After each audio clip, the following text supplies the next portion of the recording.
صباح الخير، صباح الفل والرياضة وفنجان القهوة معاك.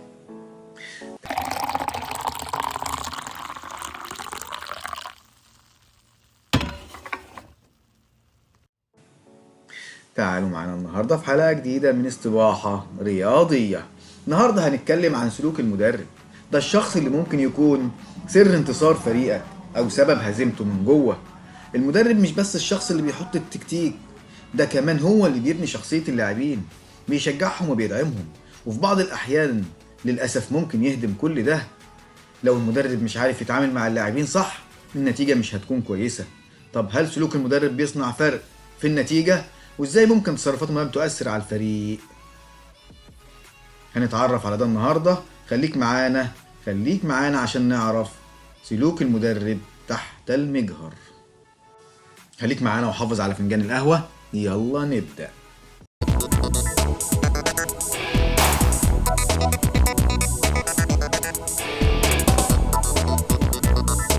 هنتكلم في الأول كده عن السلوك داخل التدريب. في سلوك إيجابي وفي سلوك سلبي. المدرب اللي بيشجع اللاعبين حتى لو عملوا غلط بيركز على تصحيح الأخطاء بدل ما يلومهم.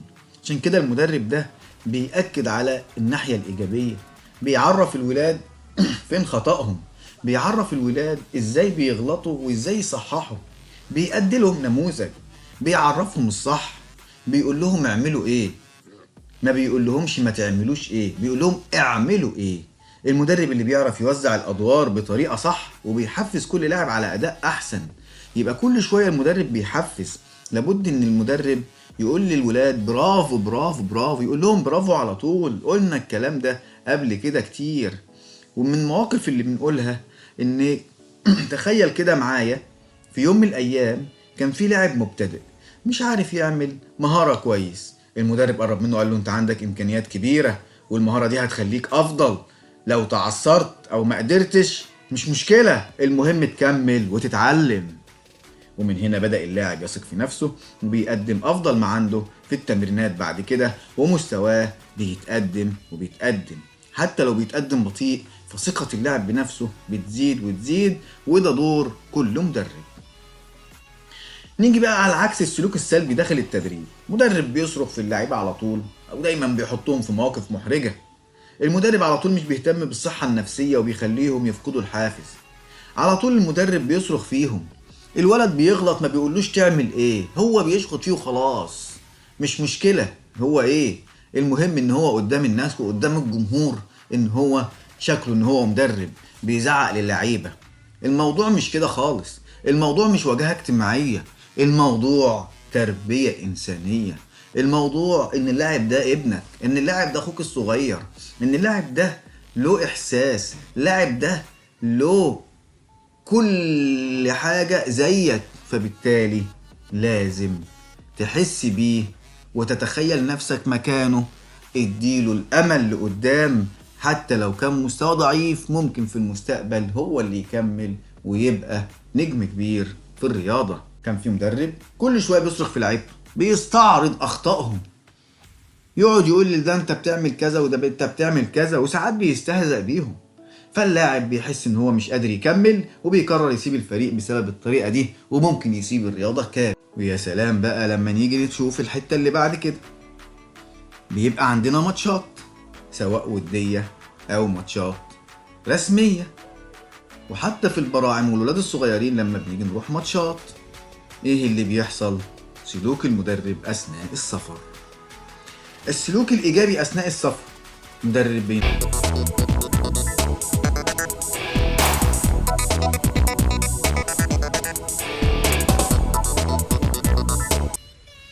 السلوك الايجابي اثناء السفر. مدرب بينظم وقت اللاعبين بين التمرين والراحه، وبيخليهم يحسوا انه مش بس عن التمرين بل عن التوازن. المدرب اللي بيحاول يكون قريب من اللاعبين، يتكلم معاهم، يعرفهم اكتر ويحترم خصوصياتهم. المدرب اثناء السفر بيبقى في حاجات كتير جدا جدا لازم المدرب يعملها.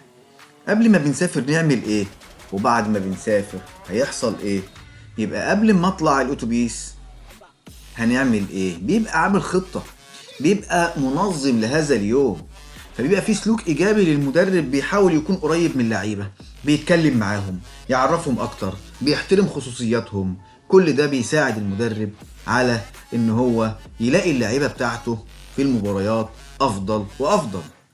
في معسكر تدريبي المدرب حجز وقت للاعبين للتحدث عن مشاعرهم قبل المباراه، وبعد كده نظم لهم نشاط رياضي خفيف عشان ياخدوا استرخاء ويكونوا جاهزين للمباراة. الفريق دخل المباراة بنشاط وروح عالية. كل ده ليه؟ عشان المدرب مهتم بكل التفاصيل، مهتم بكل تفاصيل من ساعة ما سافروا لحد ما هيخلصوا. فبالتالي السلوك الإيجابي مهم جدا جدا أثناء السفر.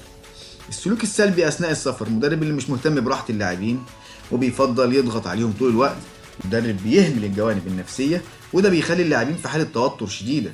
فعشان كده في معسكر زي اللي احنا حكينا عليه، مدرب كان دايما مشغول بتليفوناته، وكل اللاعبين متوترين عشان مش فاهمين اذا كان المدرب راضي عنهم ولا لا. ده بيأثر عليهم بشكل كبير في المباراة، وده بيحصل كتير وكتير وكتير. نيجي بقى في المباريات ونشوف الماتشات بيحصل فيها ايه.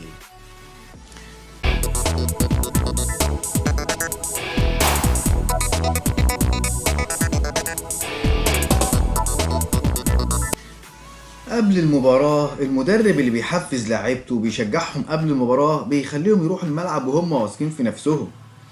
المدرب بيوصل اللاعبين فكرة انهم مش لوحدهم وكلهم مع بعض في نفس المركب، ان هم فريق واحد. في بعض المباريات المهمة مدرب بيقف ويقول للعيبة احنا مش جايين هنا عشان نكسب بس، احنا جايين عشان نثبت للجميع اننا فريق واحد واننا قدها. وبالفعل الفريق بيدخل المباراة وروحهم بتبقى عالية وبيحققوا النصر. فلازم المدرب يبقى عارف هو بيقول ايه ويحضر قبل المباراة هيعمل ايه ويقول ايه، واحنا ممكن نعمل بعد كده فقرات لما يجب ان يكون قبل المباراة وأثناء المباراة وما بين الشوطين وما بعد المباراة. نلاقي بقى السلوك السلبي قبل المباراة، مدرب بيضغط لاعيبته زيادة عن اللزوم، بيلومهم على أخطاء ماتش تاني، يعني أنت عملت كذا في الماتش اللي فات وأنت عملت كذا، ده أنت عملت مش عارفة إيه. ده بيقلل الحافز عندهم وبيخليهم كمان ممكن ما يكونوش مركزين، بيبقوا مضغوطين. في إحدى المباريات المهمة المدرب كان دايما بيلوم لاعيبته على أخطاء المباريات السابقة. ده عمل توتر اللعيبة، بيخلي تركيزهم يضعف قبل بداية المباراة، بيبدأ يفكر في حاجات تانية خالص غير التركيز على الأداء الجيد. وده أحد المواقف اللي بتحصل دايما مع المدربين. نيجي بقى نشوف أثناء المباراة، المدرب اللي بيعرف يوجه اللعيبة بتاعته بهدوء ويديهم تعليمات بسيطة ومفهومة، ده بيخليهم مركزين أكتر. المدرب اللي بينقل للاعبين الثقة في قدراتهم بيخليهم يلعبوا براحتهم وبأداء عالي.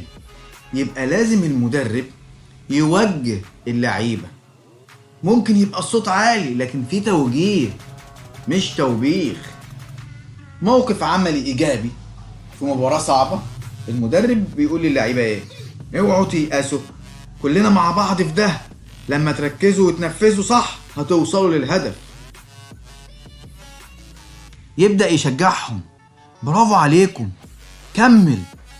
بيقول لهم الخطأ فين، بيعرفهم المكان اللي فيه الخطأ، يقول لهم اعملوا كذا. الفريق بيرجع لأداء رائع وبيكسبوا المباراة. طب نيجي بقى للسلوك السلبي أثناء المباراة. المدرب بيصرخ على اللاعبين باستمرار أو بيقول لهم تعليمات متناقضة، يقول لهم حاجة وبعد شوية يقول لهم حاجة تانية مناقضة للحاجة الأولانية. ده بيشتت انتباههم وبيقلل من أدائهم. موقف زي ده بيقول ايه؟ نشوف موقف عملي.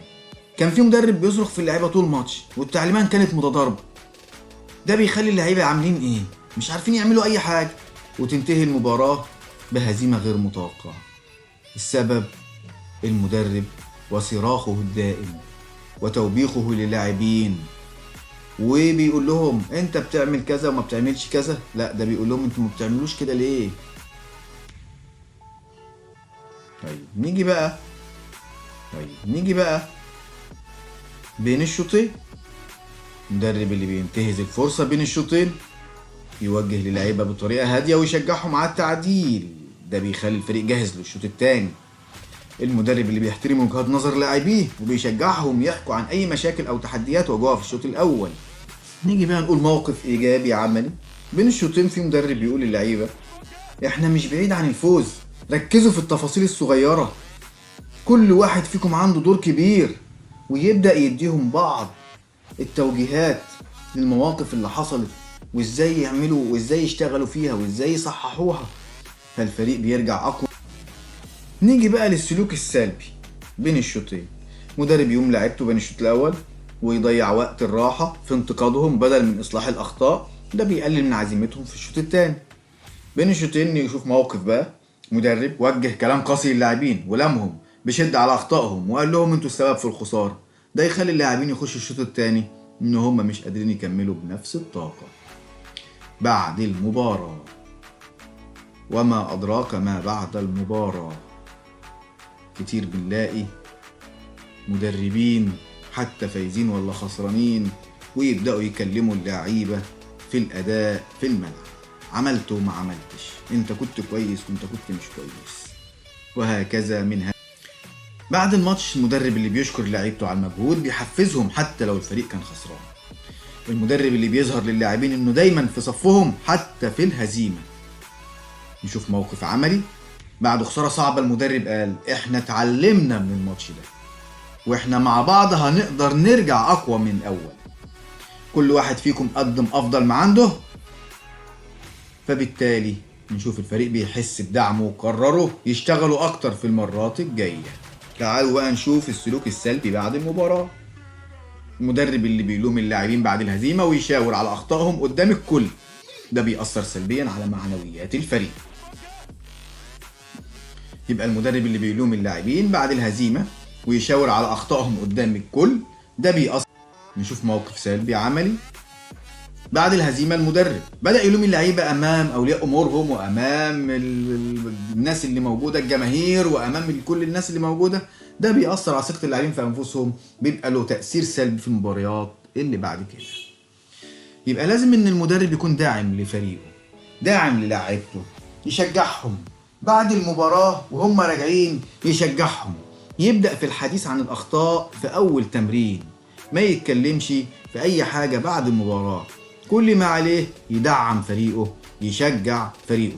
بنشوف على مستوى البراعم حاجات كتير، أخطاء كتير من هذا القبيل اللي اتكلمنا فيه، وأيضا على مستوى الفريق الأول، ويمكن تجارب كتيرة شفناها قدام عينينا ومدربين كتيرة شفناهم في من يتحدث مع اللاعبين بشكل إيجابي جدا جدا وبيلاقي الفريق، وفي من لا يتحدث مع اللاعبين ويتحدث سلبيا لا يتحدث إيجابيا، وبالتالي ينهار الفريق بسبب فكر خاطئ ومعاملة خاطئة مع اللاعبين. لو المدرب سلوكياته إيجابية الفريق هينجح، لو المدرب سلوكياته إيجابية الفريق هينجح. لو المدرب بيهدم معنويات اللاعبين وبيضغط عليهم بطريقة غلط، النتيجة هتكون الهزيمة في الملعب حتى قبل ما يبدأوا المباراة. سلوك المدرب مش بس بيأثر على الأداء في الملعب، ده بيأثر على الشخصية والثقة بالنفس. المدرب هو سر الانتصار أو سبب الهزيمة، اختاروا الصح. كتير بنقول إن المدربين مش بس بيبقى موجود جوه الملعب في التمرين، المدرب هو اللي بيبني الإنسان، المدرب هو بيبقى سبب الأداء الصح، إما سر الانتصار أو سبب الهزيمة. وعشان كده احنا قلنا في الأول، قلنا عنوان عشان يشد الناس، قلنا من هنا تبدأ الهزيمة، سلوك المدرب تحت المجهر. عشان كده المدرب إما سر الانتصار أو سبب الانهيار. كنت معكم في استباحة رياضية، خليكم دايما إيجابيين واستمتعوا بالرياضة، صباحكم رياضي ونشوفكم على خير. لو عجبتكم الحلقة يا ريت لايك وشير، خلي غيرك يستفيد، ويا ريت اشتراك في القناة وفعل زر الجرس عشان يجيلك كل جديد من استباحة. نشوفكم على خير.